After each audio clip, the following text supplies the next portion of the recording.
ચાણસ્મા ખાતે જૈનોની રથયાત્રા નીકળી આજરોજ ચાણસ્મા ખાતે ભાદરવા સુદ પાંચમના દિવસે સવારે 9:30 કલાકે જૈનોની રથયાત્રા નીકળી હતી। પયુષણ મહાપર્વના 8 દિવસની આરાધના, કલ્પસૂત્ર વાંચન, બારસા સૂત્ર વાંચન, ભગવાન મહાવીરના જન્મ કલ્યાણકની ઉજવણી અને ભાદરવા સુદ પાંચમના દિવસે રથયાત્રા નીકળી હતી, જેમાં 3 બગીઓ, બેન્ડ, ભગવાનનો રથ, ભગવાનની પાલખી, સાધુ સાધ્વીજી, શ્રાવકો શ્રાવિકાઓ ઉલ્લાસ સાથે રથયાત્રામાં જોડાયા હતા।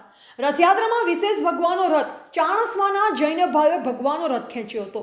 અનુકંપા દાન પણ કરવામાં આવ્યું હતું। રથયાત્રામાં પરમ પૂજ્ય ગજ્જાધિપતિ રામચંદ્ર સુરીશ્વરજી ડહેલાવાડાના શિષ્ય રત્ન પરમ પૂજ્ય આચાર્ય શ્રી જગતચંદ્ર સુરીશ્વરજી મહારાજ સાહેબના શિષ્ય રત્નશ્રી વિરાંગચંદ્ર વિજય તથા આદિઠાણ 3 મહારાજ સાહેબ ઉપસ્થિત રહ્યા હતા।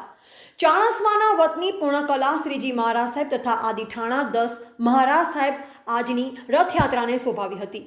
સમગ્ર રથયાત્રા ચાણસ્માના રાજમાર્ગ પરથી પસાર થઈને રેલવે સ્ટેશન ઉપર આવેલા વિદ્યાવાડી મુકામે પહોંચી, ત્યારબાદ ચાણસ્મા નગરના તમામ વિસ્તારોમાં રથયાત્રા પસાર થઈ અને પ્રભુના દર્શન સમગ્ર ચાણસ્મા નગરને કરાવ્યા। આજના દિવસે 3 ટાઈમનો સ્વામી વાત્સલ્ય રાખવામાં આવ્યો હતો।